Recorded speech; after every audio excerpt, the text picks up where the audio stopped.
Bonjour à toutes et tous. Je m'appelle Églantine Tancret, je dirige le cabinet Taylor River et je suis ravie de recevoir ce matin Charlotte Delmas, qui est DRH de DataWorks. Bonjour. C'est notre, voilà, soyez indulgentes, hein, on s'essaye un peu à la manière. Et nous, on ne vous voit pas, on voit une caméra, en fait, avec un cercle lumineux. Donc, il faut qu'on vous imagine derrière pour vous parler. Donc, bonjour, bienvenue Charlotte, je suis ravie de te recevoir pour parler de leadership inclusif ce matin. Vous aurez à la technique Mélanie et Akissi. Mélanie, est-ce que tu peux faire un coucou si on te voit? Voilà. Et Akissi, qui s'occuperont de la technique, donc de diffuser des slides au moment où il y en aura besoin, et puis de vous ouvrir le micro, notamment pour la deuxième partie de cette conférence, ou pour celles et ceux qui le souhaitent, pour les volontaires, il y aura la possibilité de vivre la médiation par les textes littéraires. Donc, je vous expliquerai ça un peu plus tard. Bienvenue à toutes et à tous. Merci d'être déjà là pour celles et ceux qui sont présents, pour votre intérêt, parce que ça témoigne d'un intérêt ou d'une curiosité. Et j'aimerais qu'on commence par ça, parce qu'on a prévu ce webinaire ce matin en 4 temps. Un temps dans lequel on va définir de quoi s'agit-il quand on parle de leadership inclusif. Un second temps dans lequel on va vous présenter avec Charlotte la forme d'un programme qu'on a co-créé. Et puis un troisième temps dans lequel on va rentrer même dans le fond, dans certains éléments de fond du programme et des thèmes qui t'étaient chers, qui te tenaient à cœur quand on a co-créé ce programme-là. Et puis, un dernier temps dans lequel on va vous parler d'un des éléments de pédagogie, donc à savoir la médiation par les textes littéraires. Et là, gros teasing, c'est une fois qu'on vous aura présenté cette méthode, qu'on proposera une deuxième séance pour les volontaires pour vivre cette méthode ensemble, pour aller identifier, faire fructifier, révéler votre leadership inclusif. Est-ce que c'est bon pour vous ? Tout est OK, là, il n'y a plus de problème, parfait. Alors, est-ce que vous pouvez commencer les unes et les autres à écrire dans la conversation ce que ça vous évoque, le leadership inclusif, un mot, une phrase, une question que vous auriez aussi autour de ça? Oui, oui, parce que la petite clochette de Mélanie, ça va être déjà pour nous matérialiser le temps. Quand on sera à une demi-heure, est-ce que tu voudras bien clochouiller, s'il te plaît, pour savoir qu'il nous reste une demi-heure sur la première partie de la session? Et puis, s'il y a des questions à un moment et qu'on est lancé et que ça t'apparaît être intéressant de nous interrompre, vas-y. Alors, donc on voit égalité, oui, exactement. Une ouverture, ouais, carrément. Une valorisation des différences dans une équipe, ouais, aussi. Environnement de travail favorisant le bien-être, oui, bien sûr. Tout à fait. Avec tous et toutes, oui, oui. Acceptation de chacun, ouais, on essaye. Une écoute des attentes, oui. Équité plus qu'égalité, oui, intéressant. Du respect, ouais, il va falloir. La différence, oui. Comment on la fait fructifier, on la cultive. L'empathie, oui aussi, bien sûr. L'estime de soi, bah oui, ça commence aussi par ça. Hein, valorisation des différences. Oui, merci. Plein de bonnes idées. L'avenir, oui. Oui, si on peut se tourner en regardant l'avenir de cette manière, ce serait bien. Sentiment d'appartenance au groupe, oui, tout en étant une singularité au sein du groupe, une individualité. Valeurs et éthique, oui. S'orienter dans la même direction, tous ensemble, oui. Vivre avec son époque, oui. Eh bien, merci pour tous ces éléments-là. Vous pouvez continuer à les définir. Moi, ce que je vous propose, c'est qu'on partage avec vous une définition des termes que l'on vous propose. Je parle beaucoup, en fait, j'ai l'impression que je te laisse statique à côté de moi.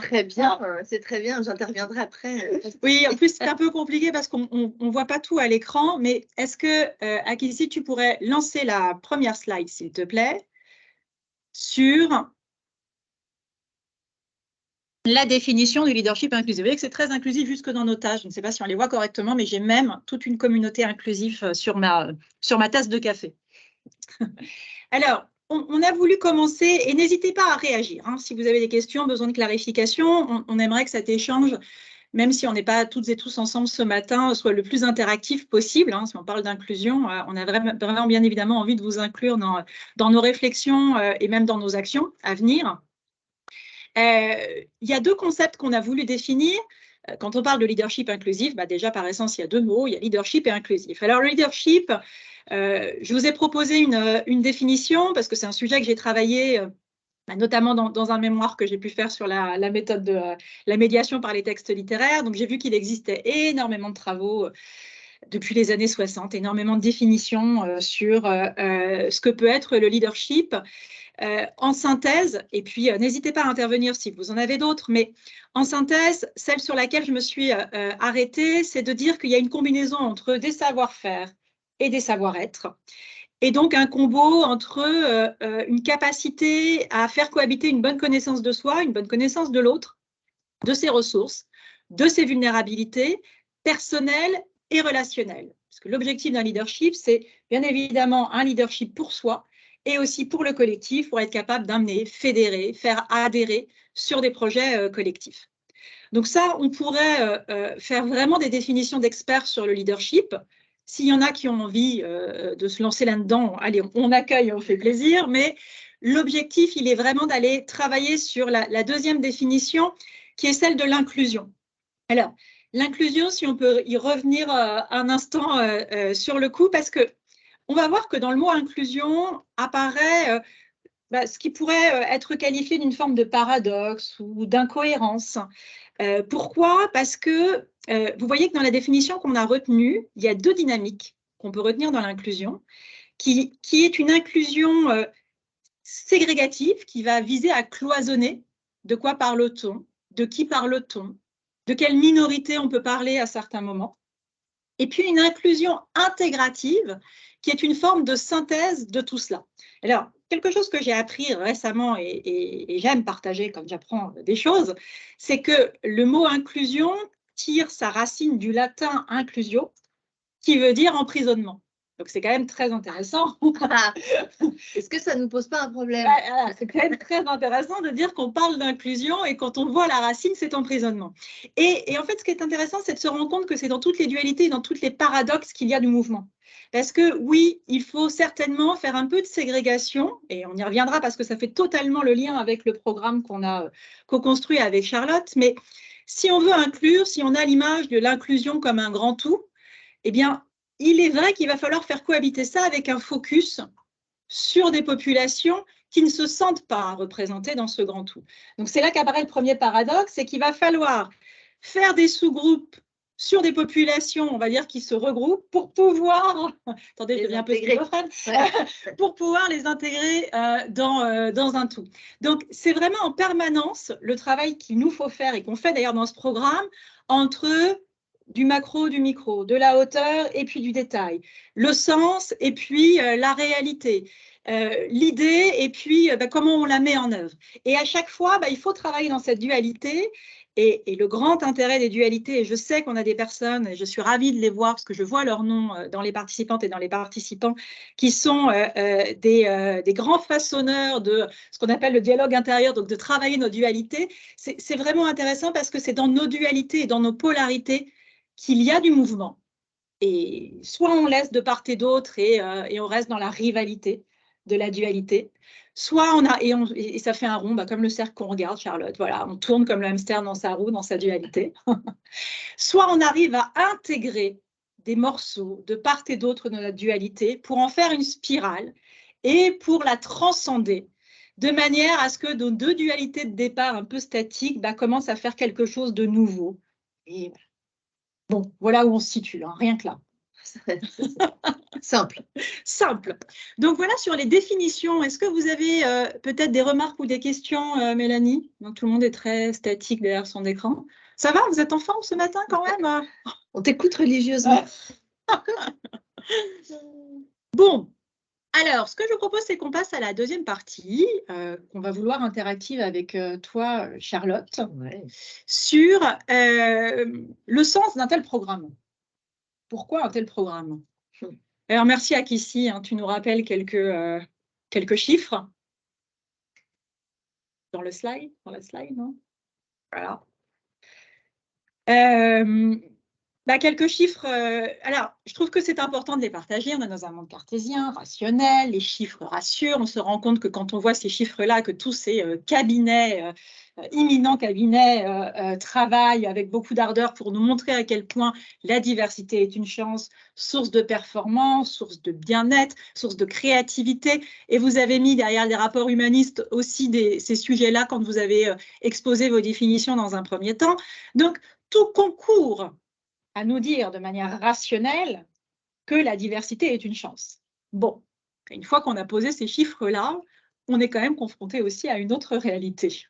Et c'est là qu'intervient Charlotte, parce que tu avais aussi une ambition, toi, dans le sens de ce programme-là. Ouais, alors, Je la pose là. Ouais. Peut-être pour redonner un peu de contexte, donc DataWords est une entreprise qui localise les contenus digitaux des entreprises, des grands groupes le plus souvent, dans tous les pays dans lesquels ils opèrent. Donc l'idée est d'adapter tous ces contenus et parfois de créer ces contenus à l'ensemble des cultures pour parler le mieux possible à chacun. Une des valeurs, et qui est plus qu'une valeur, qui est une raison d'être, un credo de DataWords, c'est que everyone matters. Donc chacun mérite qu'on lui parle dans sa langue, avec ses codes. Donc évidemment, quand le business de départ, c'est ça, eh bien, le sujet de l'inclusion, le sujet de la diversité, de la compréhension de la diversité des cultures, c'est très ancré dans l'ADN.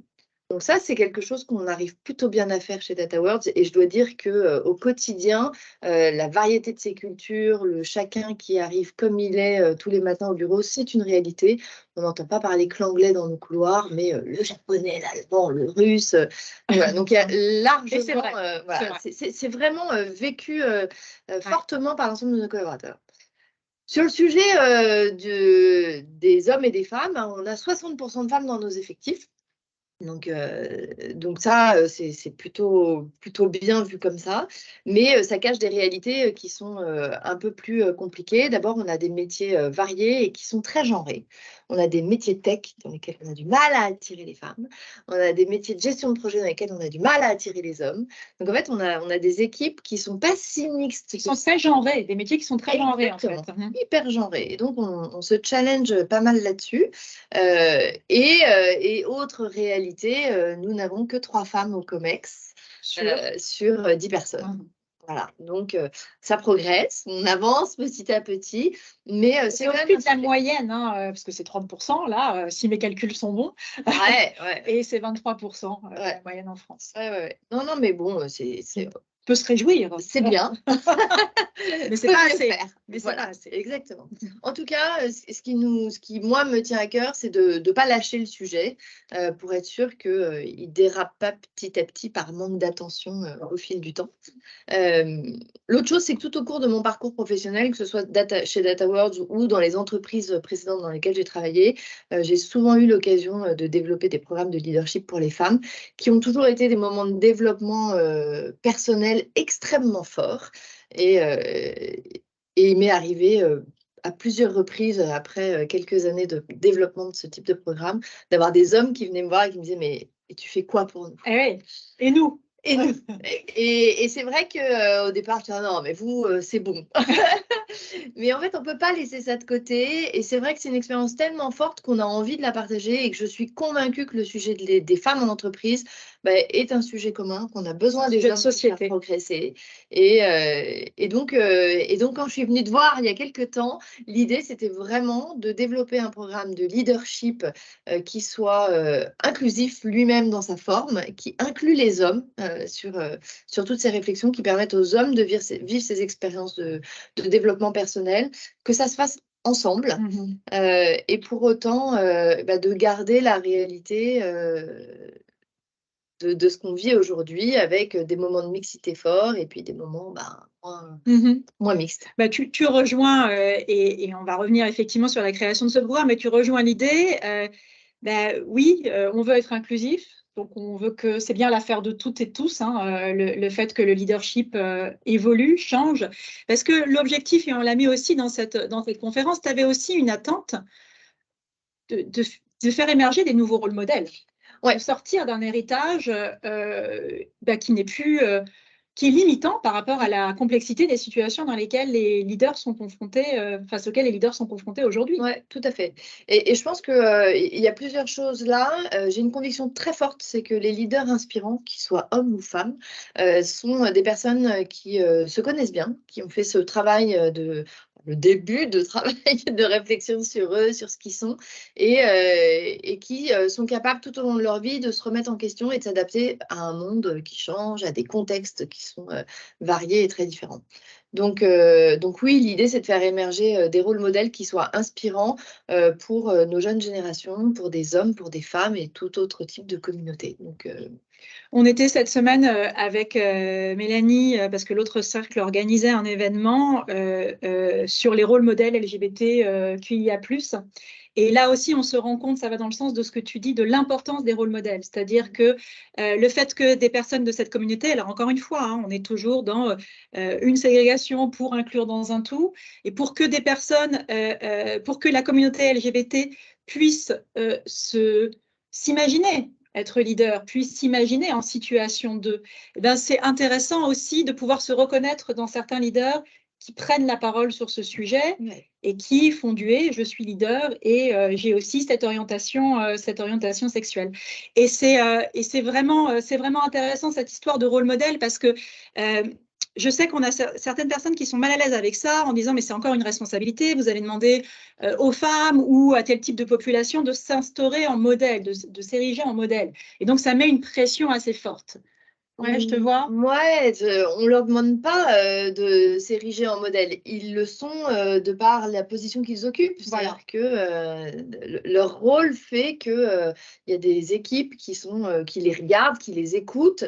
Et forcément, on se construit en imitant ou en rejetant ce qu'on a pu voir. Donc, ils sont modèles qu'ils le veuillent ou pas. Voilà, c'est ça. Et c'est aussi de faire tomber la pression de cette espèce de mythe de la perfection. Et ça, on l'a beaucoup hein, dans les programmes de leadership. C'est si je suis rôle modèle, ça veut dire que je dois être exceptionnel, parfait sur tous les sujets.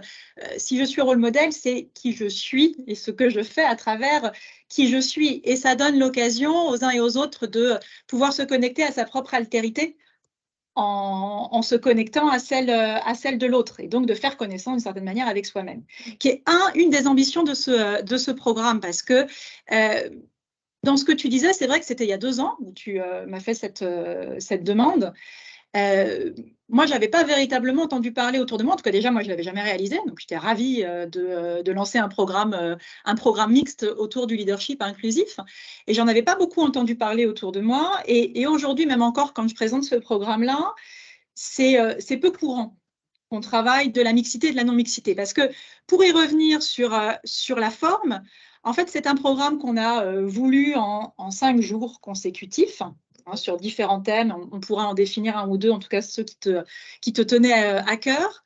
Et au cours de ces différents jours, il y a des moments qui sont en mixité et des moments qui sont en non-mixité.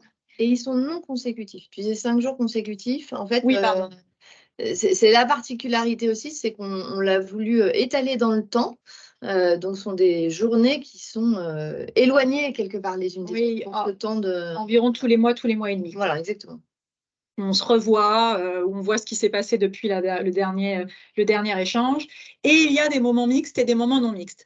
Et pourquoi ? Parce qu'il ne se passe pas les mêmes choses selon qu'on est avec, selon le fait qu'on soit en mixité ou en non-mixité. Et dans les deux groupes, hein, que ce soit dans les groupes femmes, on est très égaux là-dessus. Dans les groupes hommes, il se joue des choses très différentes qui sont... lié à certains archétypes qui dépassent qui on est soi-même. Quand on est une femme, on est bien évidemment un individu, mais on représente aussi des archétypes féminins malgré nous, qu'on a intégrés ou qu'on vient nous coller dans la société. Donc, c'est très intéressant d'aller les regarder en sous-groupe, que ce soit femme ou que ce soit homme, parce que même pour les hommes, en fait, il y a vraiment des prises de conscience et quelquefois, ils me font des cadeaux parce qu'ils m'aident à faire des prises de conscience avec eux aussi en disant « Ah ouais, en fait, on est si enfermé que ça là-dedans, quoi. » Donc ça, c'est vraiment les gros moments qu'on peut vivre dans ce type de programme. Donc, peut-être que pour y revenir, on va passer rapidement. Donc, on revient sur le fait que, bien évidemment, un travail sur le leadership concerne autant les femmes que les hommes. Je vais quand même revenir sur la situation, et puisqu'on a fait le lien avec sur ces rôles, on est quand même dans un héritage du leadership qui est assez androcentré, sur des attributs qui sont culturellement admis être des attributs du masculin. Ça n'a rien de génétique, ça n'a rien de biologique, c'est vraiment culturel. Pourquoi? Parce qu'à partir du moment où, dans le temps, et même encore aujourd'hui, dans l'héritage que l'on a, on a un pouvoir qui est majoritairement concentré par un plus grand volume de personnes représentées par des hommes, eh bien, malgré eux, ça va y donner une coloration sur des attributs du leadership. Et pour certains attributs, ils sont encore, je dirais, loin d'être obsolètes, très, très efficaces. On a beaucoup promu l'attribut de la raison, de la planification, de l'anticipation, de la gestion des émotions, de la capacité à pouvoir être assertif, enfin tout un ensemble de choses qu'on colle dans les attributs d'assurance, qu'on colle dans les attributs du leadership, et qui sont des attributs qui sont très très intéressants à aller chercher dans l'identification et dans le développement de son leadership. Mais ils ne sont pas suffisants par rapport à la complexité des situations face auxquelles les leaders sont confrontés aujourd'hui, parce qu'il y a l'acronyme VUCA, oui, c'est volatile, c'est incertain, c'est complexe, c'est ambigu. Donc, on ne peut pas tout planifier, on ne peut pas tout savoir, on ne peut pas diriger tout avec autorité. Et donc, il va falloir faire émerger d'autres attributs dans le leadership. Et c'est là où c'est intéressant d'aller faire rentrer d'autres rôles modèles ou d'autres façons d'exercer son leadership. Non pas pour les essentialiser, parce qu'à travers une essentialisation en disant il y aura un leadership masculin et un leadership féminin, si on fait une essentialisation, de fait, on va hiérarchiser, parce que c'est comme ça que ça se passe depuis la nuit des temps, mais plutôt pour supplanter, encore une fois, et faire de l'inclusion et de se dire, tiens, le leadership de demain, c'est vrai que c'est à certains moments de la confiance en soi qu'on doit faire cohabiter avec des doutes, capacité à pouvoir douter, à se remettre en question. Oui, c'est à certains moments avoir une certaine assurance sur certaines choses, mais savoir qu'on a des limites et cultiver son humilité. Oui, c'est avoir conscience de certaines forces et en même temps de certaines vulnérabilités pour avancer en conscience. C'est tous ces sujets-là. Oui, c'est une capacité à se faire confiance et en même temps à écouter son équipe et faire preuve d'empathie.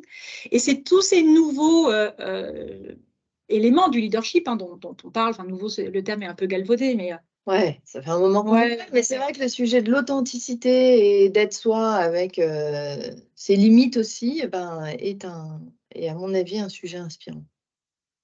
Oui, et c'est très clairement, et on va y revenir, le fond de certains sujets. Je vais laisser la parole parce que l'humilité, je sais que c'est un sujet qui te tient à cœur et que tu maîtrises bien comme étant un des points. Parce que sur le fond, on a voulu aussi, là encore, bien évidemment, de travailler la prise de décision, le syndrome de l'imposture. C'est plein de grands thèmes que vous connaissez peut-être déjà toutes et tous dans des programmes, formations autour du leadership.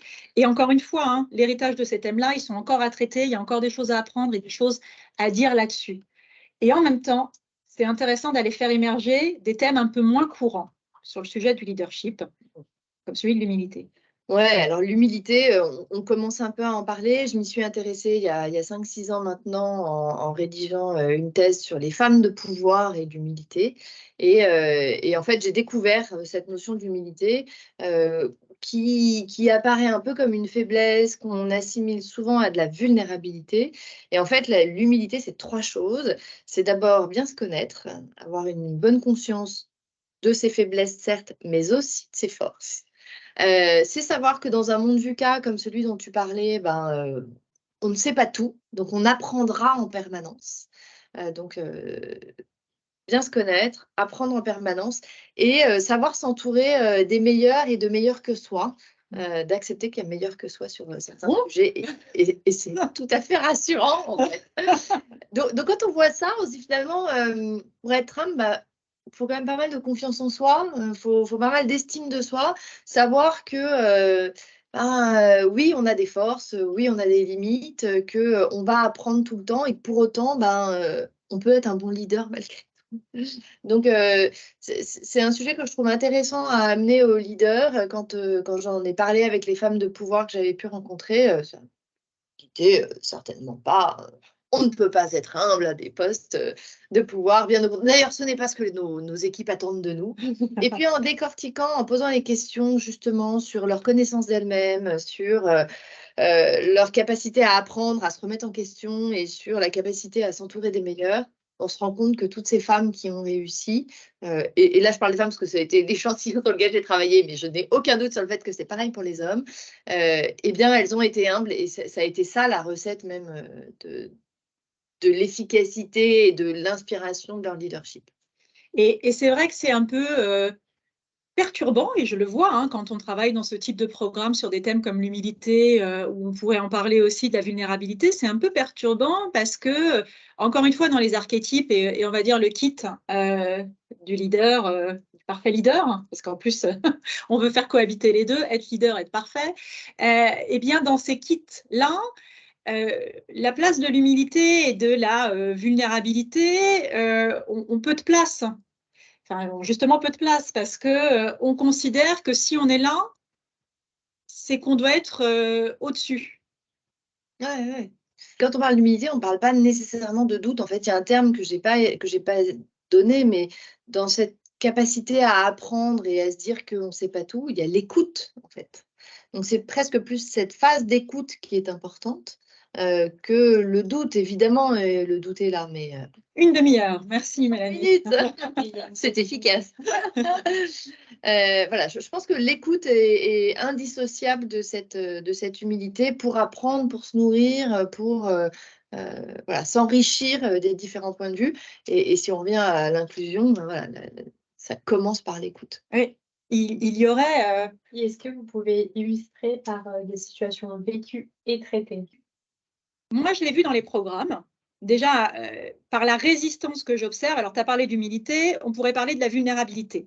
La vulnérabilité, c'est pareil, il y a une espèce d'amalgame où la vulnérabilité, on va vite l'associer à de la faiblesse. Or, vulnérabilité, donc c'est ma matinée latin, c'est vulnérare, c'est vraiment été la matière où j'étais la plus nulle à l'école. Hein, donc là, c'était pas inutile malgré tout. En fait, qui veut dire la peur d'être blessé. Donc c'est pour ça qu'on peut le rapprocher de l'humilité, c'est que ce savoir vulnérable, c'est ne pas s'imaginer au-dessus de la mêlée, c'est savoir que on peut être blessé. Donc c'est au contraire faire très attention à soi. Quand on se sait vulnérable. Et moi, je le vois souvent en situation de recrutement, on va dire à intérêt de candidature comparable, je vais toujours privilégier la personne qui se connaît dans ses limites ou dans ses faiblesses, parce que pour moi, elle a un coup d'avance par rapport à celle qui n'y a jamais été exposée. Elle sait déjà là où c'est un peu difficile pour elle, et elle sait qu'elle va devoir s'y atteler de manière mieux préparée. Il y a des études qui ont été faites là-dessus sur deux populations qui s'exprimaient par rapport aux publicités.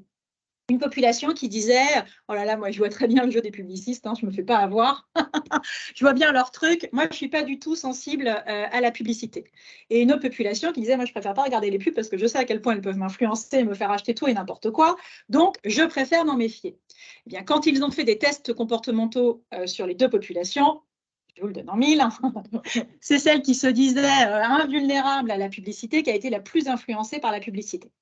Donc, ça montre bien que plus on se sait vulnérable et plus on va faire attention à soi et à son collectif.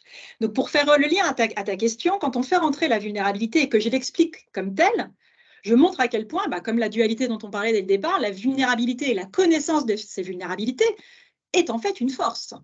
Ça se retourne parce que plus je les connais, mieux je vais être capable d'avancer avec mes vulnérabilités. Donc, quand je présente ça dans le programme et que les prises de conscience commencent à émerger en disant « Ah, mais ce serait peut-être quand même assez intéressant que j'enlève mes points aveugles et que j'aille un peu plus travailler pour avancer en conscience plutôt que mes vulnérabilités jouent malgré moi dans certaines de mes décisions », ils accèdent, en tout cas, ils adhèrent au sujet. Maintenant, dans la réalité, j'ai déjà eu des personnes qui disent ouais, même si je sais que c'est important de connaître ses vulnérabilités, je suis incapable de t'en donner une là, maintenant, tout de suite. Donc, ça montre que le sujet est quand même très, très fermé. Donc, pour répondre à la question, c'est des petites graines. Donc là, en tout cas, sur cette session-là en particulier, il n'y a pas eu de réponse. Maintenant, c'est une graine qui fera son chemin et que peut-être qu'il y sera plus sensible au moment où il sera confronté à une de ses vulnérabilités en temps donné. Donc, ce n'est pas toujours des transformations immédiates. Il peut y avoir des prises de conscience immédiates, et ça arrive souvent. Et après, c'est généralement au jour 3 ou 4, on dit « Ah tiens, ce qu'on avait vu la dernière fois, là, dans un exemple, j'y étais confrontée. Et je me suis dit, c'était OK de ne pas avoir la réponse. Et je l'ai dit. et j'ai dit que je ne savais pas. Et ça peut vous paraître évident, mais pour certains leaders, dire je ne sais pas par rapport à là où ils étaient au début du programme, c'est un grand apprentissage. Et si j'essaye d'être un peu concrète, travailler l'humilité, donc si on revient sur les 3 notions, de la définition de l'humilité, c'est la connaissance de soi. Donc dans le programme, on a toute une partie de modules sur la connaissance de soi et avec un outil, ProcessCom Ouais. que vous connaissez très certainement. C'est travailler, quand on parle de, l'apprentissage permanent, ben, c'est, capacité à donner, à recevoir du feedback, à écouter. Donc toutes ces notions-là se font à la fois par la pédagogie et concrètement dans les sujets. Et le dernier, qui est savoir s'entourer des meilleurs et en fait reconnaître que les gens sont meilleurs. Alors peut-être moins là dans le programme, mais moi d'une manière générale dans ce que je peux apporter en termes de développement personnel dans l'entreprise, c'est le sujet de la reconnaissance et de la gratitude de son entourage et reconnaître dans une équipe qu'il y a des éléments qui sont très bons, savoir le leur dire, savoir l'exprimer et savoir remercier pour ça.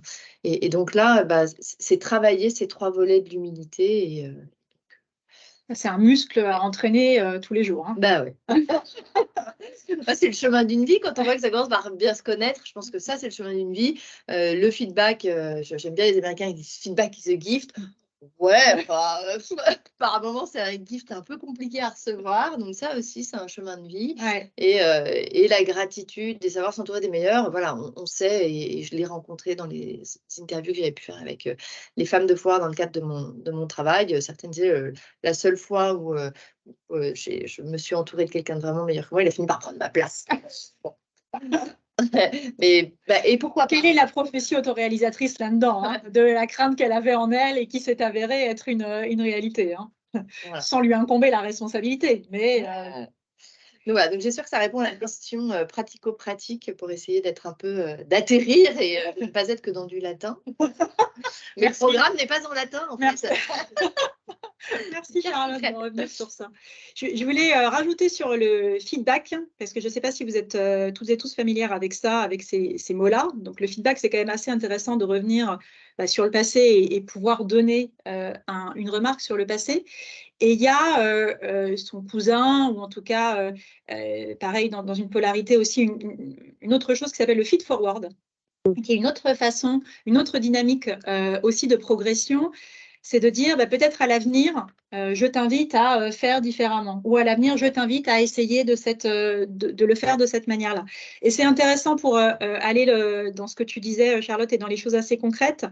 Demander du feedback, recueillir du feedback, c'est généralement savoir en faire aussi. C'est souvent en vase communicant comme cela. Et il y a une autre façon de faire du feedback si on n'est pas très à l'aise sur dire ce qui s'est passé ou on ne sait pas très bien comment le dire, c'est de dire tiens, à l'avenir, moi j'aimerais me sentir mieux intégrée dans telle ou telle chose pour, encore une fois, donner un peu de distance par rapport à des propos qui ne sont pas toujours très faciles à dire. Ouais. Moi, je trouve que la com non violente reste un super outil pour le feedback. Oui, tu peux en parler. Hein. Voilà, savoir finalement parler de soi. Quand on donne du feedback, on parle presque autant de soi que de la personne à qui on donne du feedback. Et donc, je trouve que c'est un outil extrêmement puissant qui aide en fait à réfléchir à soi, à ses propres besoins, aux émotions qu'on ressent, en partant de faits extrêmement concrets, sans aucun jugement, savoir dire ce que les faits provoquent chez soi et donc formuler une demande à l'avenir. Ça ressemble un peu à ce que tu disais. Là, vraiment, on n'est pas dans le jugement de la personne. Et pareil, les Américains sont très forts pour ça et j'ai beaucoup appris auprès d'eux.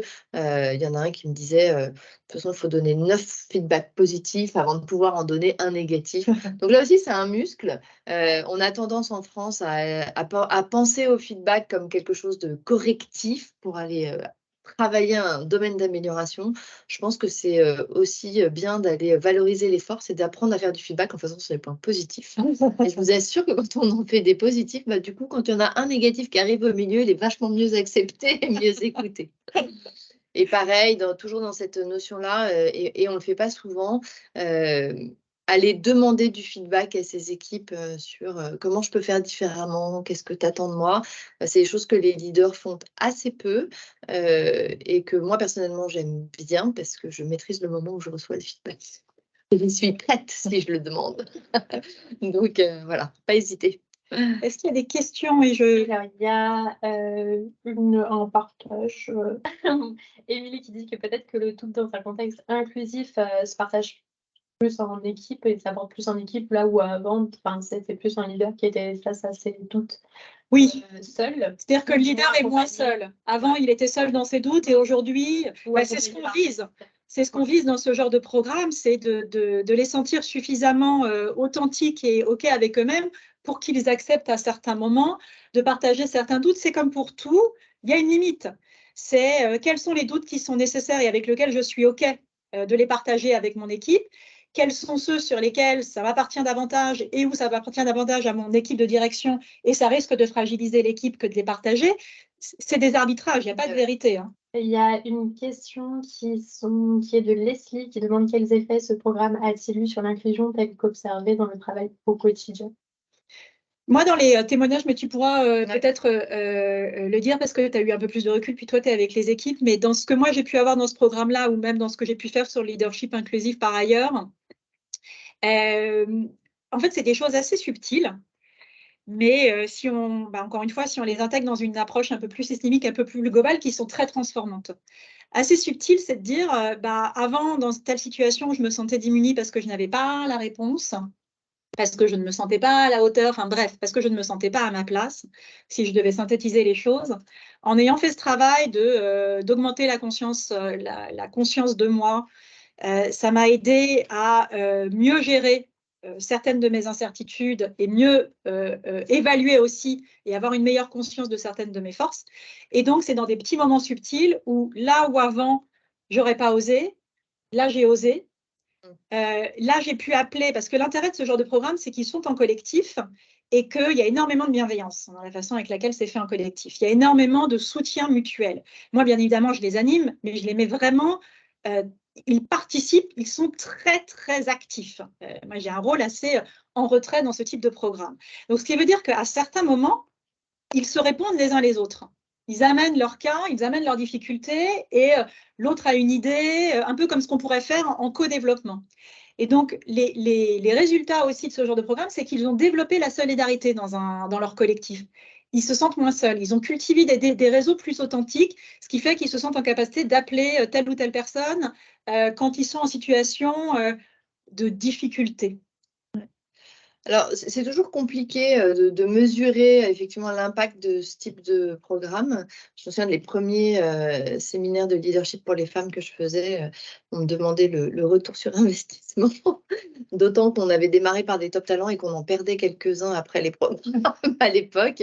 Et j'expliquais qu'on développait les leaders pour le monde et pas uniquement pour l'entreprise et qu'on contribuait à réaligner chacun et que si on perdait les gens, bah voilà. Non, blague à part, je pense que là, il y a effectivement des retours des participants. Il y a un retour qui a été intéressant. En fait, il y a eu une participante qui, au même moment qu'on démarrait le pilote de ce programme, démarrait un coaching individuel et avait choisi Églantine comme coach et qui, du coup, a pu bénéficier à la fois du programme dans le temps et de cet accompagnement individuel.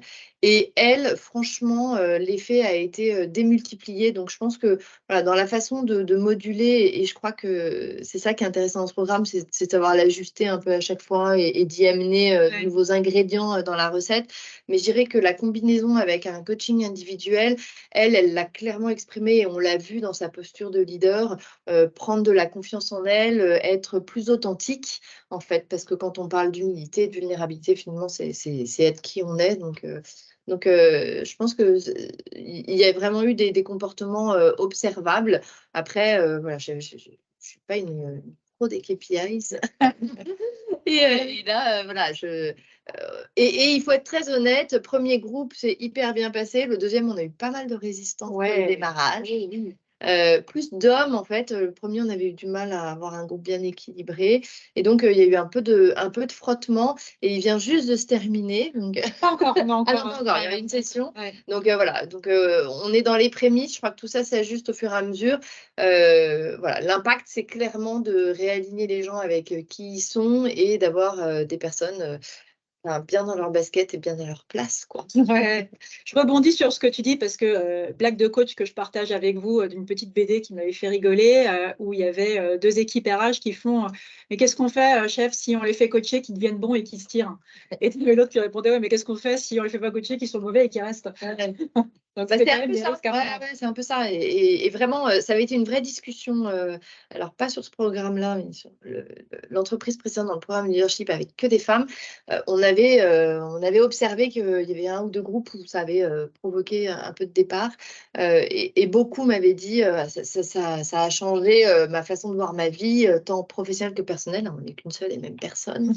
Et là, effectivement, je pense qu'il faut prendre ce pari d'aller développer les gens, enfin développer les personnes et faire du vrai développement personnel, quel que soit le résultat pour l'organisation derrière. Oui, parce que je vais aller dans le sens, sauf s'il y a une question, je vais aller très vite là-dessus, mais le sujet de la performance, moi je dois y composer avec, puisque pour proposer mes services, il faut bien que ce soit convaincant aussi pour des entreprises qui vont investir dans ces services-là. Donc si j'investis, c'est que j'en attends d'une certaine manière un certain résultat, et c'est entendu.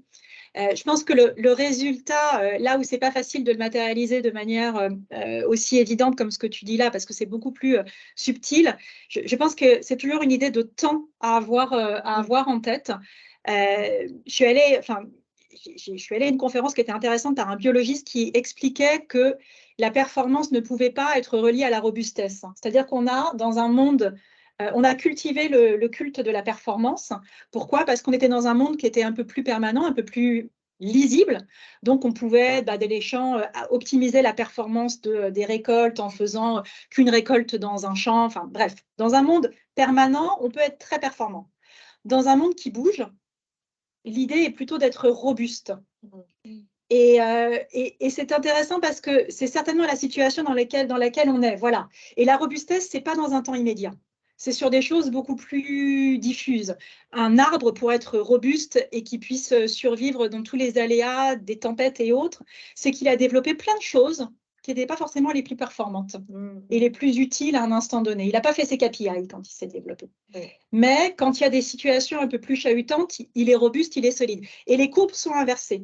Quand je fais de la performance en disant je vais aller acheter mes médicaments en Chine parce qu'il y a le canal de Suez et que ça pourra venir, quand il y a une épidémie et qu'on se rend compte qu'on ne peut plus faire venir des molécules nécessaires en France, eh bien, on n'est pas robuste.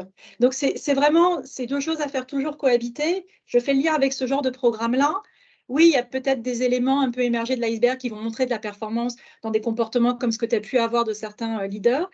Et puis, il y a aussi un temps long où ils sont un peu plus robustes, quelquefois, un peu mieux avec eux-mêmes, d'autres pour lesquels, qui ont été un peu hermétiques et pour lesquels ça n'a pas changé grand-chose, parce que ça fait partie aussi du lot, et c'est un tout.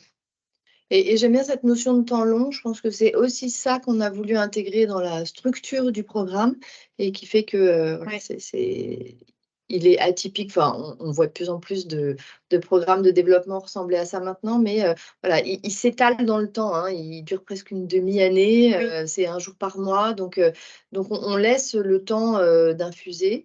Et ça me semble essentiel. Et l'autre point, quels sont les résultats? Voilà, je pense qu'il y a aussi des takeaways assez concrets quand on découvre la process-com, qu'on comprend à se lire, à lire le voisin, on interagit mieux avec l'autre, on arrive mieux à décoder le monde autour de soi très concrètement dans son équipe quand on y retourne l'après-midi. Donc, je pense qu'il y a à la fois des choses très concrètes et des choses qui se font en profondeur et dans le temps. Est-ce qu'il y a d'autres Oui, mais peut-être que vous y avez répondu un peu.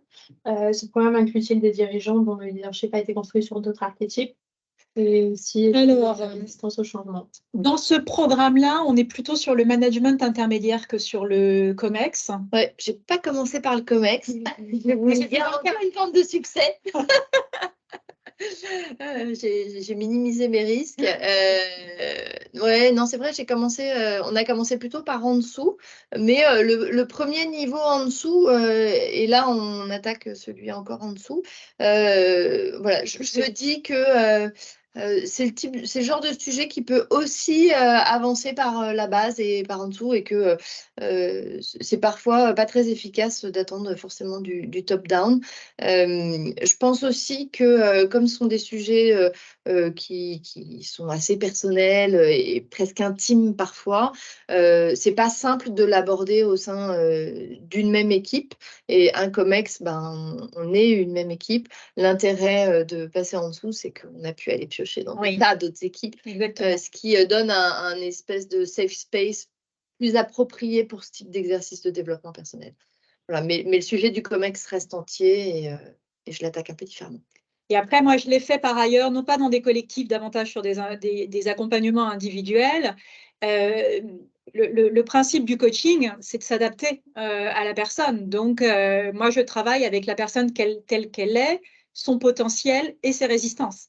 Et l'objectif, c'est de l'accompagner dans le dépassement de ses freins et de ses limites pour atteindre son potentiel, mais en tenant compte aussi de ses résistances.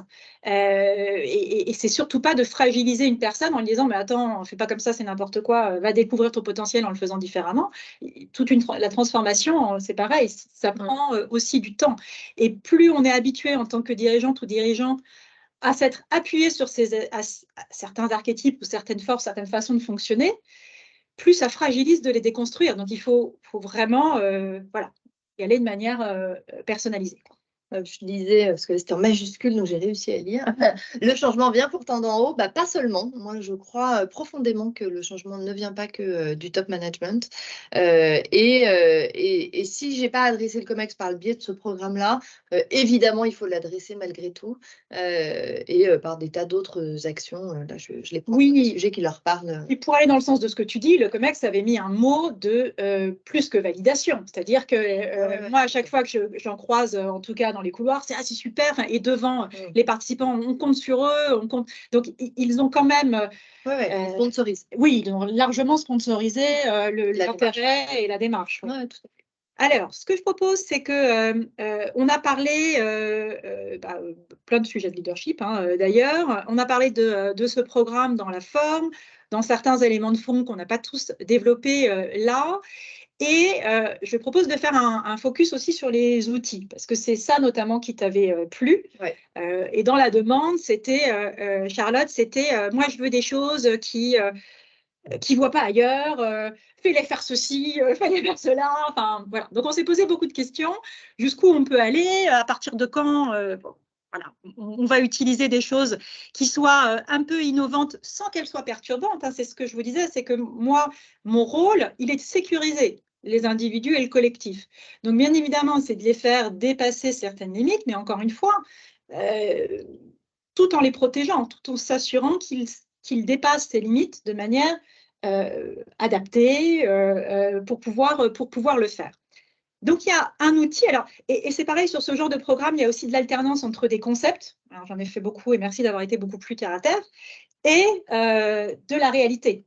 Et notamment, moi, dans ce type de programme, ce que je vois, c'est que quelquefois, on a besoin de comprendre avant d'agir, parce que sinon, on n'est pas pris dans le programme, on ne comprend pas pourquoi on doit le faire, et donc ça ne fait que titiller nos résistances. Et puis, à d'autres moments, on a besoin de faire pour comprendre. Et c'est ça l'alternance qu'on a voulu dans le programme et dans certains outils, peut-être un peu innovants, en tout cas peu utilisés par ailleurs. La scénothérapie, je sais, parce que ça ne fait pas vraiment partie de la sphère de ce genre de programme, que c'est pas utilisé. Et moi, ça me semblait être intéressant. Donc, je propose de vous présenter ce que c'est. Et puis, une fois que je vous aurai présenté ce que c'est, pour les volontaires, on fera une deuxième partie. La scénothérapie, la médiation par les textes littéraires, en fait, c'est une méthode qui a été… dont l'insight a eu lieu dans les années 60 par un professeur d'art dramatique. Il s'est rendu compte que certains de ces comédiennes avaient été transformés après l'incarnation de certains rôles. Et en fait, il a constaté assez rapidement que quand on lisait un texte à voix haute, il se passait quelque chose. On devenait actif. C'est comme si on l'incorporait. Il se passait quelque chose avec le souffle, la voix, dans le corps, et que ça pouvait activer des choses qui étaient en nous et qu'on n'avait jamais naturellement, par notre expérience de vie, activées. Il faut voir qu'on est qui on est, parce qu'on est né à cette époque-là, dans ce sexe-là, à cette place-là dans notre fratrie, dans ce milieu socio-culturel-là. Et on est aussi tout un autre potentiel, face auxquelles on n'a pas été exposé. Donc, l'intérêt de la lecture, et peut-être que vous avez déjà eu cette expérience avec de la lecture sans que ce soit à voix haute, c'est la possibilité d'être connecté à l'altérité, parce qu'on va lire un auteur, une autrice, à une autre époque, d'une autre origine, bref, et on va se dire « Ah, mais on a l'impression que c'est moi, ça. Oh, ça a été écrit pour moi, enfin, ça me parle tellement. » Eh bien, l'idée de la médiation par les textes, c'est de prendre des extraits de textes qui sont reconnus pour leur qualité vectrice d'émotion, d'affect, et avoir l'occasion, à travers une lecture à voix haute, de pouvoir être connecté à certaines choses en nous, soit des potentiels qu'on méconnaissait, soit des choses qui nous embêtent un peu et qui vont nous arriver en prise de conscience pour qu'on puisse les travailler.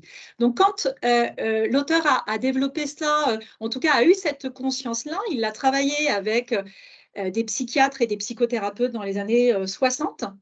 Et en fait, la méthode a été principalement développée dans la sphère thérapeutique, c'est-à-dire qu'elle est beaucoup utilisée en gériatrie après des AVC, parce que c'est aussi l'occasion de faire retravailler des synapses. Elle est énormément travaillée en orthophonie aussi, et en psychologie. Et elle était peu, et elle est peu, hein, on est peu de coachs, on est 3, à l'utiliser en coaching. Et moi, j'ai eu la chance d'être supervisée par quelqu'un qui avait été formé par Dars, initiateur de la méthode, et qui m'a dit « mais c'est un outil formidable, je l'ai vécu à titre personnel, comme tous les outils qu'on utilise, c'est d'abord en les vivant et en voyant ce que ça nous apporte. Moi, sur des sujets de leadership, dans les prises de conscience, de mes ombres, de mes forces, hein, ça a été un vrai catalyseur. Donc, je me suis formée à la méthode pour pouvoir l'utiliser. » Et maintenant, elle est utilisée dans ce genre de programme, et je l'utilise aussi par ailleurs en individuel. Ce sont des extraits de texte, donc il y a un corpus d'environ 1000 textes qui sont choisis sur leur qualité lectrice d'émotion. Donc les textes sont assez courts, et on propose une lecture à voix haute pour aller, encore une fois, se connecter à son altérité. Ça, c'est la méthode qui est très intéressante dans le programme pour le relier. Et puis, je laisserai un espace aux questions pour les curieuses et les curieuses. Après, on passera à la partie expérimentale. Mais si on l'utilise dans le programme, elle est vraiment intéressante, notamment sur le thème de l'humilité et sur un thème dont on n'a pas parlé aujourd'hui, qui est le mythe de la toute-puissance dans l'incarnation de son leadership. En fait, à travers la médiation par les textes littéraires, ils ont l'occasion de lire certaines choses et de prendre conscience. Il y a eu un cas intéressant dans le collectif Hommes la dernière fois, où à travers un texte sur l'affirmation de soi et la prise de conscience, eh bien, finalement, ils se sont rendus compte que c'était peut-être un sujet qui les touchait tous. Non seulement la personne qui avait lu avait été touchée individuellement, mais dans les réactions du collectif, ils se sont rendus compte qu'ils n'avaient pas été seuls à être touchés individuellement. Et ça l'a vraiment aidé, et ça a aidé le collectif à se mettre en conscience en disant bon, bah, sur ce sujet-là, peut-être que ça vaut le coup de le regarder et d'agir. Donc, en fait, le texte permet des prises de conscience à travers les mots d'un autre ou d'une autre qu'on a plus de difficultés à faire émerger quand on travaille sur des choses plus rationnelles ou avec des outils moins originaux que cette méthode-là. Le webinaire est enregistré. Si vous êtes volontaire, moi, ce que je vais vous proposer, c'est donc vous êtes volontaire pour être enregistré. Et ce que je vais vous proposer, c'est d'activer la caméra et d'activer votre micro parce que vous allez lire le texte à voix haute. Maintenant, ça va être la deuxième question avant de passer à cette expérience de méditation, avant d'aller vivre l'expérience de lecture d'extraits à voix haute. Moi, j'ai préparé quelques extraits de textes pour celles et ceux qui voudraient se lancer. Est-ce que nous avons des volontaires pour cette deuxième partie? Peut-être en laissant les uns et les autres réfléchir, savoir s'ils veulent se lancer ou pas. Ouais. Peut-être se redire, donc voilà, programme assez impactant qu'on a développé, qu'on teste encore et qui peut évoluer dans la forme, mixte, avec des phases non mixtes, qui s'étalent dans le temps, une journée sur 5 mois, une journée par mois sur 5 mois, et voilà, et peut-être s'il y en a que ça intéresse, moi je suis prête à partager plus en détail. Alors, nous avons quelques volontaires. On va commencer avec Sabine. Est-ce que tu peux ouvrir le micro et la vidéo? Sabine, il faudra... donc, c'est Sabine où on se connaît? Ah, super, Sabine. Donc, Je vais te tutoyer parce qu'on se connaît. Hein. Pour les autres, c'est pas truqué et c'est normal qu'on ait des gens qu'on connaisse. Sabine qui est venue à notre dernier petit déjeuner sur le leadership inclusif. Merci Sabine de revenir, d'être encore avec nous ce matin. Avec grand plaisir. Tu me vois? Je te vois et je t'entends. C'est parfait. Comment te sens-tu? Je vais bien, hormis ce que vous voyez toutes et tous. Une petite mais je vais attelle. bien, je vais super bien. Oui, la petite attelle, exactement. Okay. Tout va bien. Ce que je te propose, Sabine, c'est qu'on partage un texte. Ici, je proposais qu'on partage le numéro 6. Donc, ce que tu vas faire, c'est que tu vas le découvrir en même temps que nous tous. Hein. Je vais te demander d'en faire une lecture à voix haute pour tout le monde aujourd'hui. Alors, il n'y aura pas d'enjeu dans cette lecture à voix haute de comment tu le lis, est-ce que tu mets le bon ton, est-ce que tu mets les bons mots, c'est pas l'enjeu, hein, contrairement à ce qu'on a fait à l'école quand on a appris à lire, qui était soit de savoir lire quand on était au théâtre, soit de comprendre ce qu'on lisait quand on était en français ou en philo. Là, c'est vraiment quelque chose de tout autre. C'est je vais t'interroger sur ce qui s'est passé. Donc, pas véritablement des choses très rationnelles, ni dans le fait que tu sois on stage et qu'il faille enjailler ton public. C'est vraiment ta scène intérieure à laquelle je te propose de te connecter. Très bien. Quand tu es prête, tu peux partir. Que faudrait-il faire? Chercher un protecteur puissant? Prendre un patron? Et comme un lierre obscur qui circonvient un tronc, et s'en fait un tuteur en lui léchant l'écorce, grimper par ruse au lieu de s'élever par force? Ah non, merci. Dédier comme ils le font des vers aux financiers, se changer en bouffon dans l'espoir de vil de voir aux lèvres d'un ministre naître un sourire, enfin qui ne soit pas sinistre. Travailler à se construire un nom sur un sonnet au lieu d'en faire d'autres?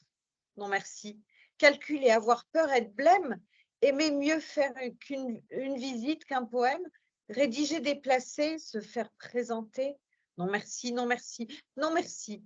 Mais chanter, rêver, rire, passer, être seul, être libre, avoir l'œil qui regarde bien, la voix qui vibre, mettre quand il vous plaît son feutre de travers, pour un oui, pour un non, se battre ou faire un vers. Travailler sans souci de gloire ou de fortune, à tel voyage auquel on pense dans la lune.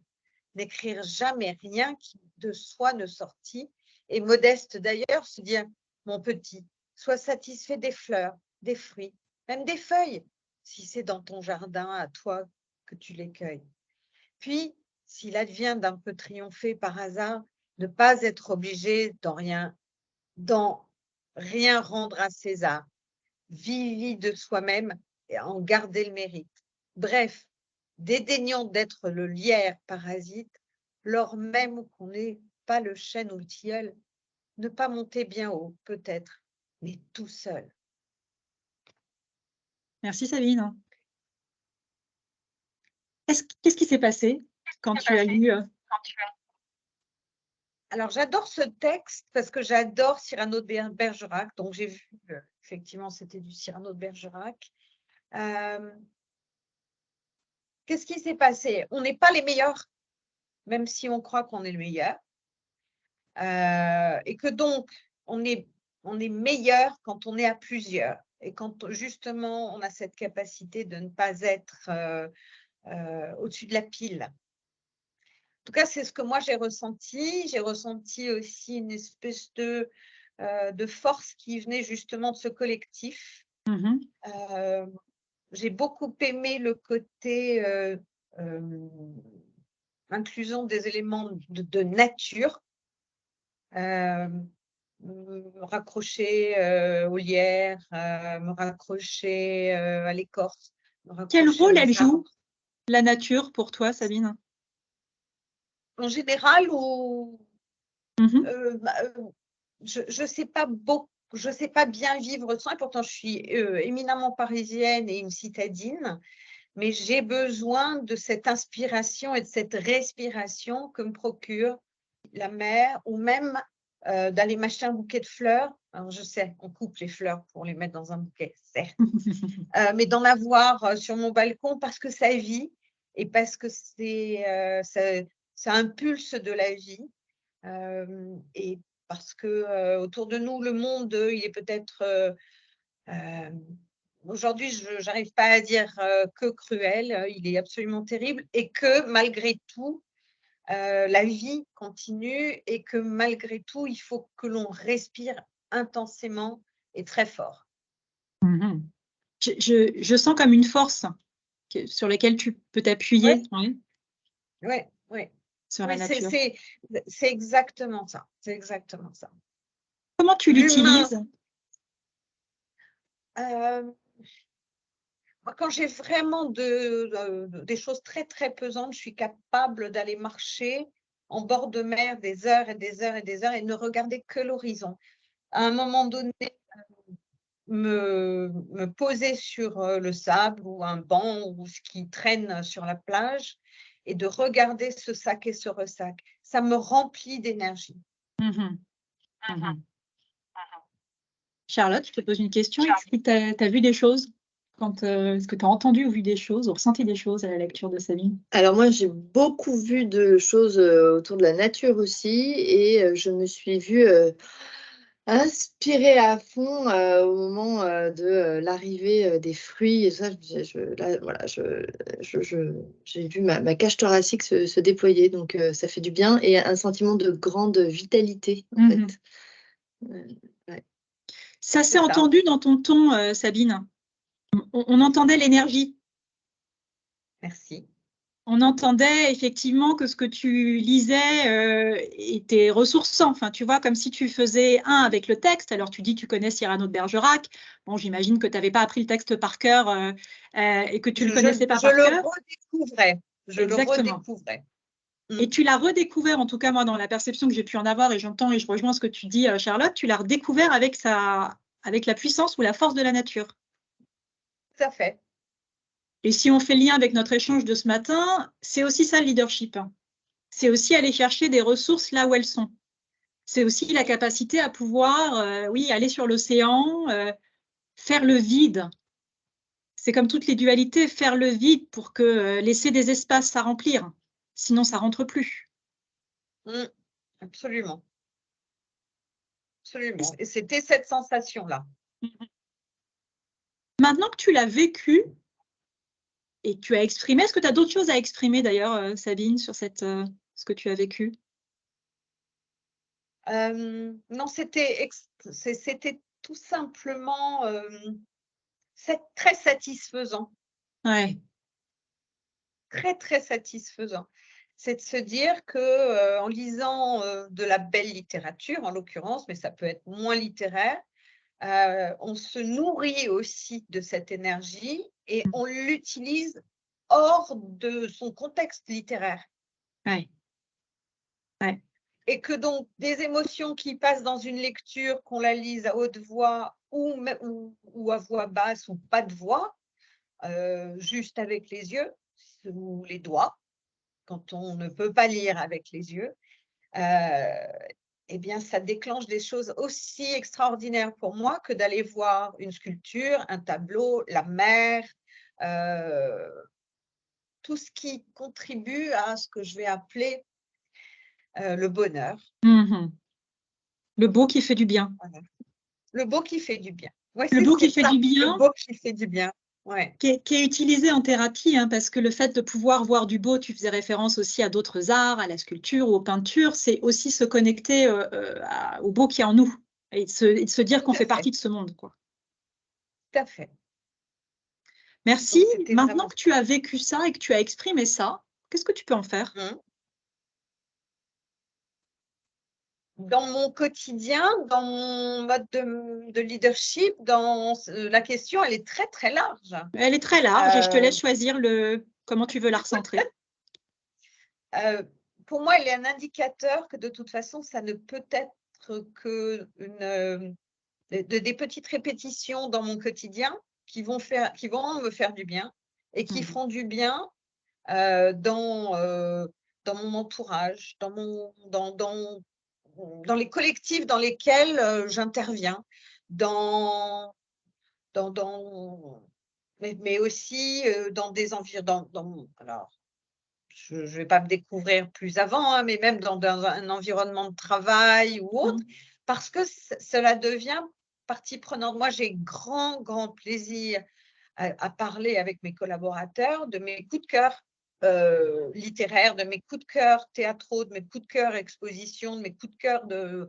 J'ai passé la journée hier en bord de mer parce que c'était tellement extraordinaire et il y a eu un rayon de soleil, etc. Donc, ne pas déguiser ses émotions, au contraire, Et sublimer. les laisser sortir, oui, et ne pas les cacher, ne pas les supprimer, mais les mettre en exergue quand cela peut s'avérer positif pour un collectif. Pour moi, ça l'est toujours, hein, quand j'exprime que je suis heureuse. Mais dans un environnement où on intervient en collectif, c'est tellement plus formidable de le faire et de l'exprimer que voilà. Merci Sabine pour déjà pour t'être lancée. C'était sacrément courageux parce que tu connaissais pas l'exercice. Donc merci de t'être lancée, d'avoir ouvert la voie s'il y en a d'autres qui vont vouloir te suivre.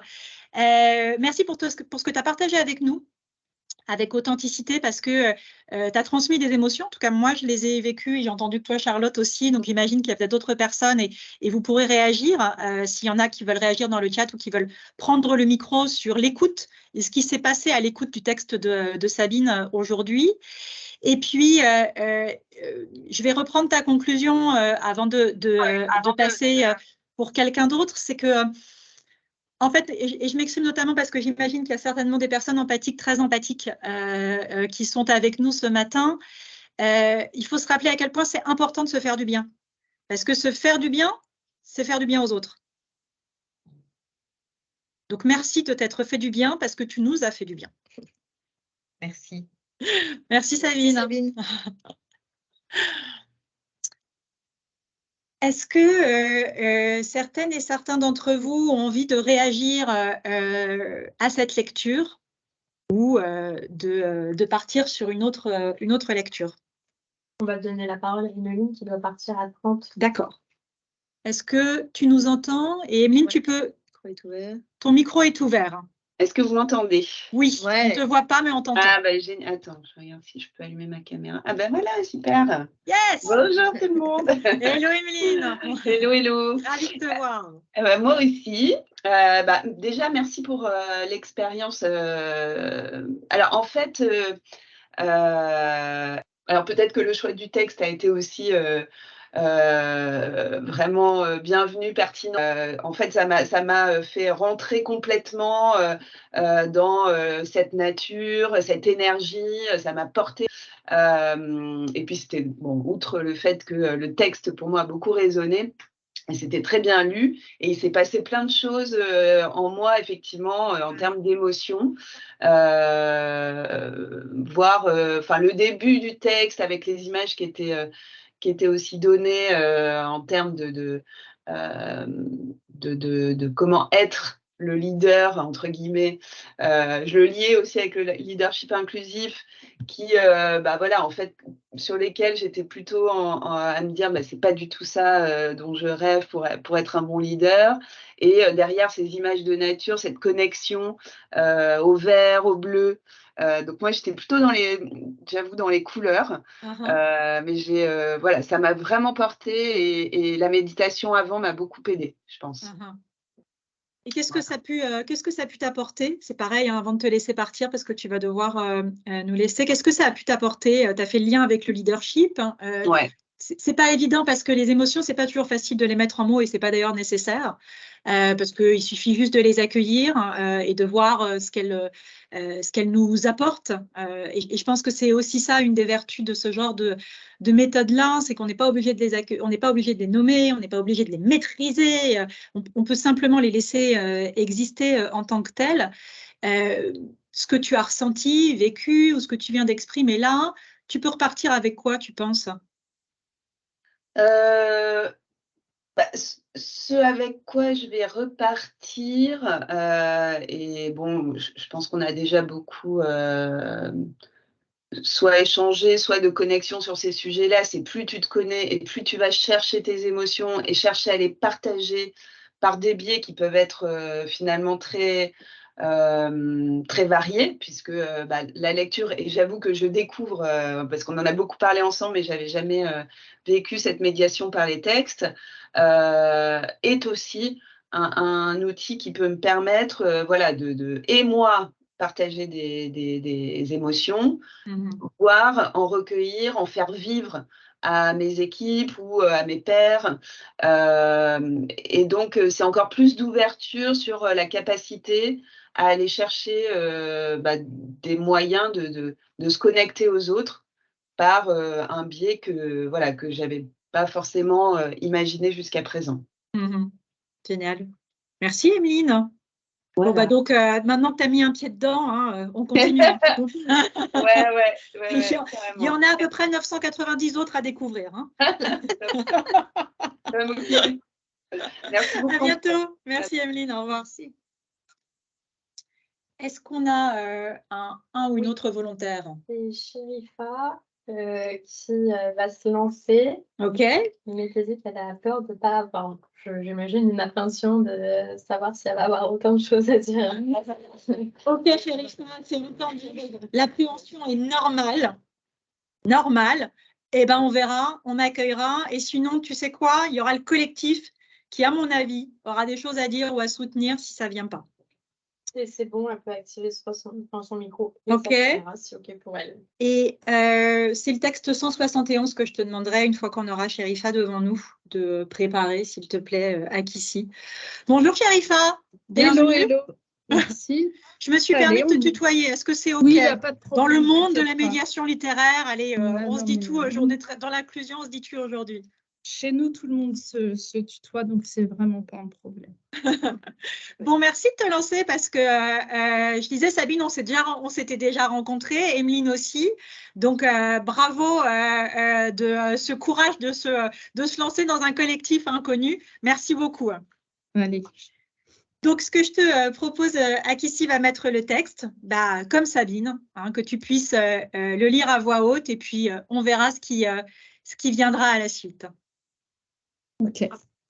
Parfait. Mon appréciation de moi-même était beaucoup plus dépendante de toi que de n'importe quoi d'autre, d'un succès extérieur par exemple. Le succès n'était que le réconfort d'un instant, rien de plus. Mais de l'autre côté, ton poids m'entraînait de plus en plus lourdement. Jamais, pensais-je, je ne passerais l'examen de première classe à l'école communale, mais je le passais. J'avais même un prix dans ce cas. Je serais certainement refusée à l'examen d'entrée au lycée, mais je n'échouais pas et je continuais à monter en classe. Cependant, je n'en tirais aucune raison d'espoir, au contraire, j'étais toujours convaincue. Et le désaveu que je lisais sur ton visage m'en fournissait bel et bien la preuve que plus j'avais de succès et plus l'issue serait finalement désastreuse. Je le voyais souvent en pensée la terrible assemblée de professeurs qui, lorsque j'aurais passé avec succès l'examen de première et de seconde, se réuniraient en seconde puis en troisième, pour examiner ce cas unique et révoltant et découvrir comment j'avais pu, moi, le plus incapable et en tout cas le plus ignorant de tous, arriver sournoisement jusqu'à une pareille hauteur, jusqu'à cette classe qui, maintenant que l'attention générale était attirée sur moi, allait naturellement me vomir aussitôt au milieu de l'allégresse de tous les justes délivrés de ce cauchemar. Il n'est pas facile pour un enfant de vivre avec de pareilles idées. C'est dans cet état que je fus laissée libre de choisir une profession. Mais avais-je encore assez de confiance en moi pour accéder à une profession véritable? Wow. Ouais. Merci. On a tellement peur de mal. On n'entend même plus le sens de ce qu'on lit. C'est un peu dommage. Ouais. Et en fait, je pense que c'était sympa, mais du coup, j'ai pas. Tu en retiens quoi? Parce que finalement, on s'en fiche du sens. Qu'est-ce que tu retiens de cette lecture? Ah bah, j'étais dedans, encore une fois, j'étais vraiment connectée à l'instant présent. Voilà, moi qui est tout le temps en train de penser à ce que je dois faire, à ce que j'ai fait, là, j'étais là maintenant et rien d'autre. Et qu'est-ce que ça t'a apporté? Ben, ça fait du bien, justement. J'ai l'impression que je suis ancrée plus dans le sol. je suis là et en même temps, je suis pas là. Ouais. Je sais pas comment t'expliquer ça, mais Bah, tu l'expliques très bien. ouais. Ça nous arrive très souvent. On est là, on n'est pas là. Qu'est-ce que ça peut dire de toi, ça? Et notamment si on fait lien avec la session de ce jour en termes de leadership.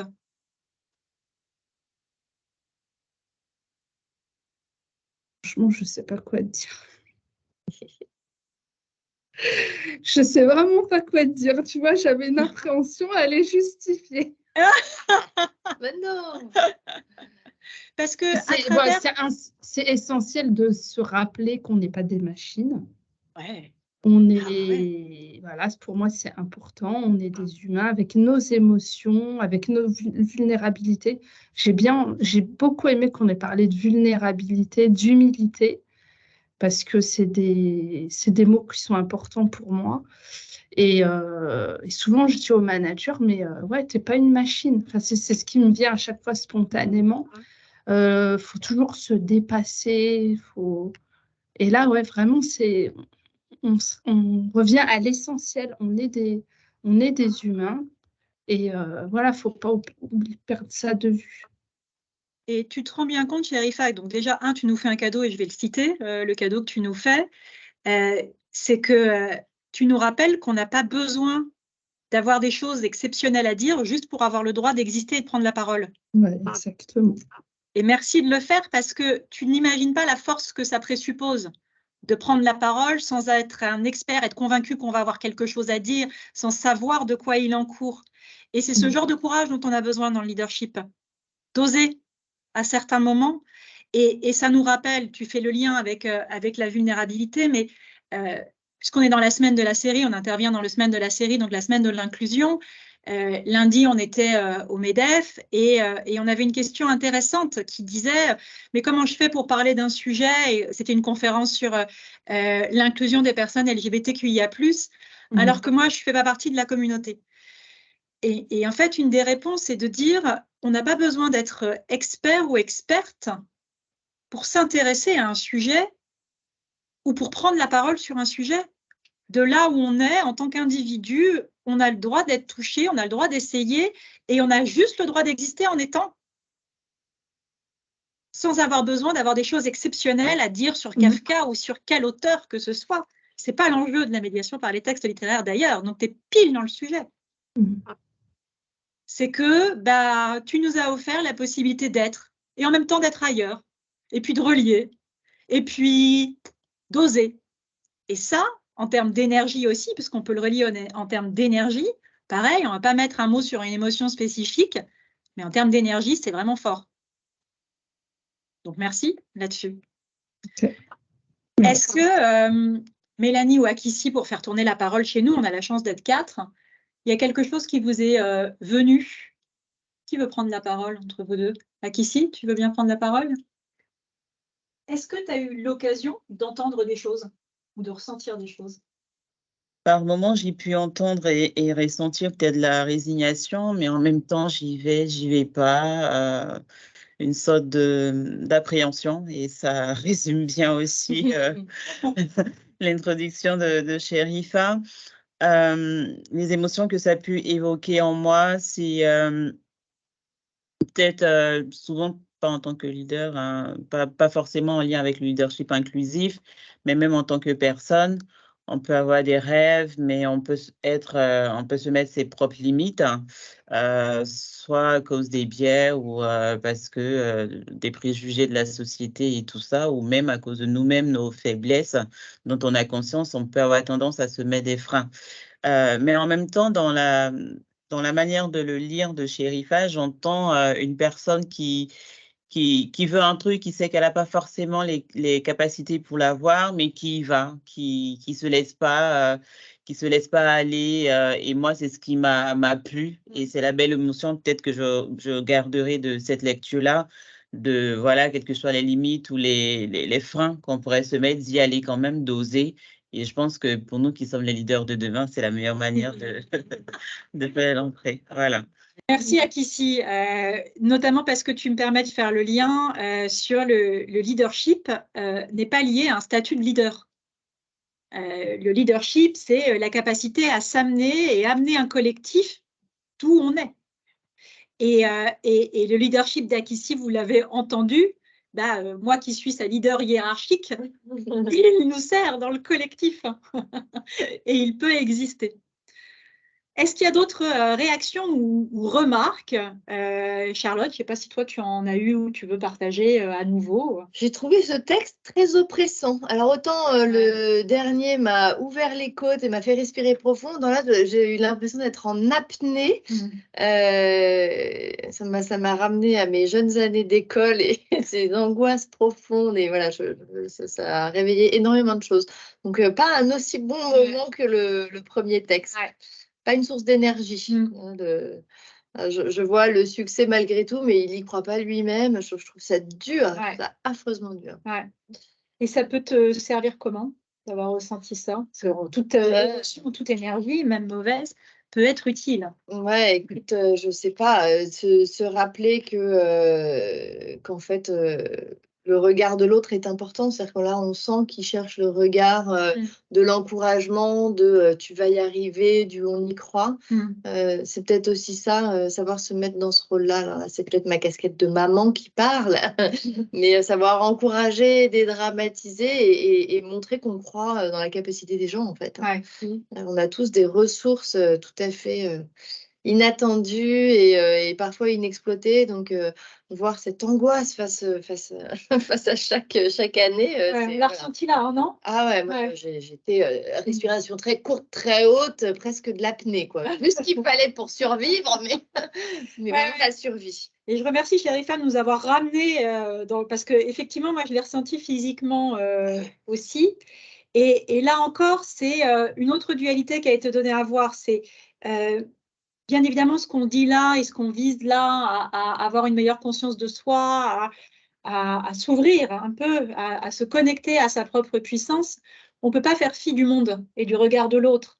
Et de la nécessité aussi, en tant qu'animaux sociaux, d'avoir la reconnaissance à certains moments qui va nous nourrir et nous permettre de grandir. Et la méthode Coué de je suis bien, tout va bien. À certains moments, on a aussi de se sentir connecté à l'autre et de sentir que ce que l'on fait peut être utile à l'autre. Je pense que finalement, ce que j'en garde, c'est, on en parlait tout à l'heure, l'importance de bien se connaître. Et bien se connaître, c'est pas uniquement savoir ce sur quoi on est vulnérable et faible, c'est aussi savoir qu'on a des forces, des talents et y croire. C'est peut-être de cette dimension positive dont on a besoin, en fait, là, après un texte pareil. Merci, parce que tu fais le lien. Ça montre bien qu'à certains moments, et c'est le lot du quotidien, dans ton quotidien, tu te reçois des pics, des trucs imprévus, des trucs qui vont générer des émotions oppressantes, comme ce qu'on a vécu là. Et tu as raison, se reconnecter à certains moments à sa puissance intérieure pour dire je ne vais pas me laisser submerger et je vais pouvoir composer avec, c'est assez utile. C'était Kafka? C'était Kafka, ouais. Ok. Merci Sherifa, en tout cas. Je ne sais pas si tu avais un mot en conclusion ou. Non, rien de spécial, mais merci en tout cas. Merci. Très bien, merci.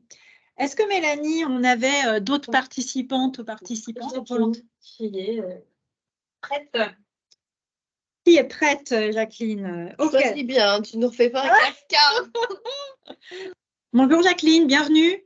Est-ce que tu es OK, bien. Jacqueline, pour qu'on se tutoie aussi alors qu'on ne se connaît pas? Bien sûr. Parfait, merci. Merci, bienvenue et merci de te lancer aussi dans l'exercice. Dans l'inconnu. Ce que je te propose, c'est qu'ici, on va partager le texte et puis on échangera. Tu es la dernière, je pense, avec laquelle on va avoir le temps d'échanger ce matin, le 421, s'il te plaît.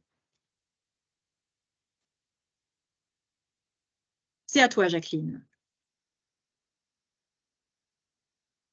On vivait d'habitude et c'était confortable. On fréquentait les gens de même référence et de même langage et c'était rassurant. On avait dénombré toutes les inquiétudes, mesuré tous les risques et chaque question de la vie trouvait sa réponse dans les archives bien rangées des traditions et de l'éducation. Un jour survient quelqu'un qui vient d'ailleurs, quelqu'un qui vient de loin. Ses yeux reflètent des lumières qui parlent d'autres paysages. c'est un autre regard sur le monde et la vie, c'est une autre aventure dans un autre univers, c'est un autre savoir, une autre certitude, c'est un autre pouvoir, une autre solitude, c'est un autre vouloir et d'autres habitudes.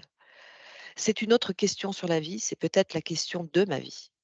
Elle dérange, elle provoque, elle bouscule, elle fait peur et le premier mouvement, c'est de se rétracter, de se barricader pour sauver la sécurité des routines, la sérénité du décor familier, où la vie s'est blottie, rassurée, mais verrouillée. C'est ici pourtant que peut s'engager l'aventure de la liberté, se laisser traverser par le regard d'un autre, comme on se tient face au vent pour retrouver l'ivresse de son propre sang. Dire oui à la blessure que la question d'un autre ouvre dans la conscience parce qu'elle a rompu les dernières haussières qui ne nous retenaient qu'à nous-mêmes et nous privaient du devenir, c'est cela aussi, choisir la liberté. Merci Jacqueline. Est-ce que tu as ressenti ou envie d'exprimer des choses à l'issue de cette lecture? Alors déjà, c'est un très beau texte. C'est un très beau texte. Bien sûr, c'est vraiment l'aude à l'autre, au fait de rester toujours à l'écoute de l'autre pour à la fois mieux se comprendre et puis aller plus loin. Et on dit souvent voyager à l'intérieur de soi, c'est justement confronter son propre être à l'univers particulier et singulier que représente chaque personne. Et donc c'est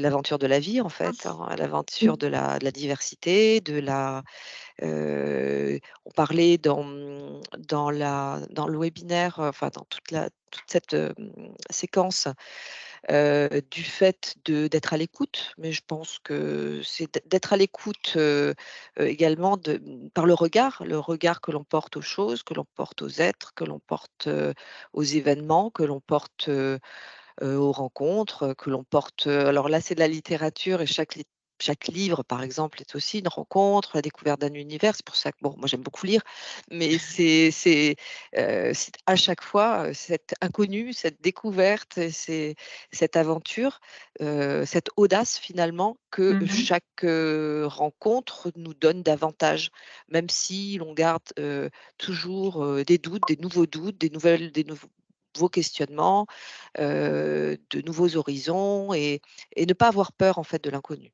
Voilà, c'est peut-être Et- ça. Enfin, après, Bah oui, oui, bien sûr, déjà t'en dis beaucoup, hein. Est-ce qu'il y a des images, si on dit plus rien, si on est plutôt en train d'essayer de le voir, est-ce qu'il y a des images qui te sont venues quand tu as lu?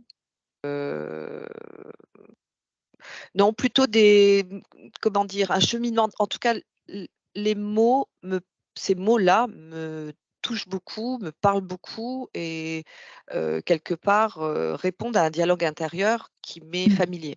D'accord. D'être la personne qui dit cela.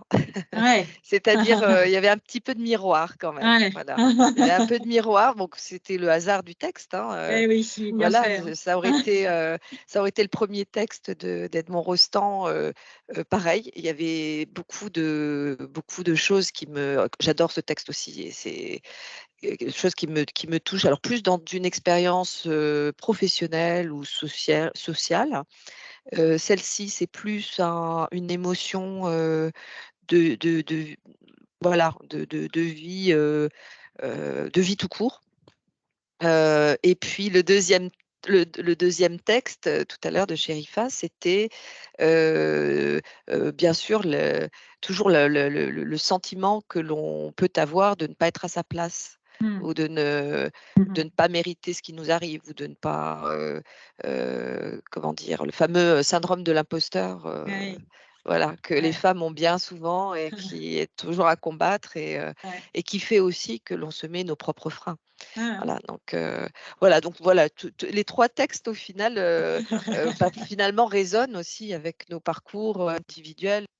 Merci pour cette bonne synthèse des 3 textes qui illustrent différents types d'émotions aussi. Et les leaders, pour reprendre ce que tu dis, ils doivent composer avec leurs émotions. Et je pensais, enfin, j'essaie de réfléchir par rapport à ce que je ressentais moi-même, en me disant, ah bah mince, et notamment quand j'ai vu ce que ça avait fait chez toi, en me disant, mince, j'aurais pas dû choisir le deuxième texte, parce que, en fait, c'est mieux de vivre des bonnes émotions. Et en fait, on choisit pas si c'est des bonnes ou des mauvaises émotions. C'est ça qui est intéressant, c'est que en tant que leader, il faut composer avec. Et à un moment, une certaine situation va générer une émotion, et puis une autre totalement différente le lendemain. Et moi, je devrais quand même agir, en tout cas me comporter avec la gestion de cette émotion. Et souvent, on a tendance à les segmenter, parce qu'en plus, comme on les catégorise, joie, colère, tristesse, on se rend compte déjà qu'elles sont majoritairement avec des connotations négatives, les différentes émotions. Or, c'est vraiment culturel d'y mettre du négatif ou du positif. La colère, c'est un catalyseur. C'est aussi très utile. Si j'étais pas en colère contre l'injustice, j'aurais pas créé un cabinet de recrutement inclusif. C'est aussi c'est aussi un grand catalyseur. La tristesse, c'est aussi à certains moments ce qui va nous permettre de nous occuper de nous, de prendre soin de nous, ce qui est extrêmement utile. Enfin, je vous invite à regarder ce super Pixar, là, je ne sais plus comment ça s'appelle, où il y a toutes les émotions. Vice versa, voilà, c'est très bien fait. Tu faisais bien avec Processcom. Ouais, vice versa. C'est un petit personnage, une petite adolescente qui a toutes les émotions qui sont des petits personnages à l'intérieur d'elle et c'est très bien illustré. Ça montre que nos émotions, il faut vraiment composer avec. Et tu as bien résumé différents types d'émotions et ces 3 textes nous ont donné à voir aussi par vos 3 lectures et vos 3 personnalités, vos 3 êtres différents. 3 connotations très différentes. Donc, merci sincèrement. Merci à vous. C'était vraiment extrêmement... C'était un moment très intéressant parce que la notion de leadership inclusif, souvent, on n'arrive pas à la qualifier vraiment. Enfin, en tout cas, c'est nouveau de l'exprimer comme tel. Et j'ai trouvé dans la présentation de ce matin des éléments pour pouvoir partager cette notion de façon un petit peu plus objective. Donc, merci beaucoup. Merci. Merci sincèrement. Merci à toutes et à tous, à commencer par toi, Charlotte. Merci d'être venue chez nous ce matin pour parler leadership inclusif avec autant d'engagement et autant de choses intéressantes à dire. Mais merci à toi. C'est un sujet sur lequel nous sommes intarissables ensemble et c'est chouette de partager ce même intérêt profond et ces convictions finalement. C'est plus que de l'intérêt assez fort. Ça permet de développer des belles choses. Donc, merci. Et partager encore mieux. N'hésitez pas s'il y en a qui veulent. Ouais. N'hésitez pas à nous contacter pour aller plus loin parce que c'est un sujet en mouvement. Comme ce que disait Jacqueline, elle avait appris des choses nouvelles. Nous, en vous écoutant ce matin aussi. Et c'est comme ça qu'on fait évoluer ce sujet-là et nos actions sur ce sujet-là. Merci tout particulièrement à mon équipe d'avoir tout assuré pour que ça puisse fonctionner ce matin et en plus à Kissy de t'être mise en scène en plus d'avoir assuré. Et puis, merci à vous de votre intérêt parce que ça montre que c'est un sujet sur lequel il n'y a pas que Charlotte et moi qui sommes intarissables et ou curieuses en tout cas. En tout cas, c'est aussi un sujet qui intéresse d'autres personnes. Donc, merci de votre participation ce matin. Et j'ai sorti mon petit carnet je vais enlever mes lunettes pour terminer avec une citation de Marguerite de Yourcenar pour faire appel à toutes nos diversités. Notre plus grande erreur est d'essayer d'obtenir de chacun en particulier des vertus qu'il n'a pas et de négliger de cultiver celles qu'il possède. Merci de nous avoir montré certaines de vos vertus pour les volontaires ce matin. Merci pour vos questions et votre participation. Et merci de participer avec nous autant que possible à un monde plus inclusif. Merci. Merci.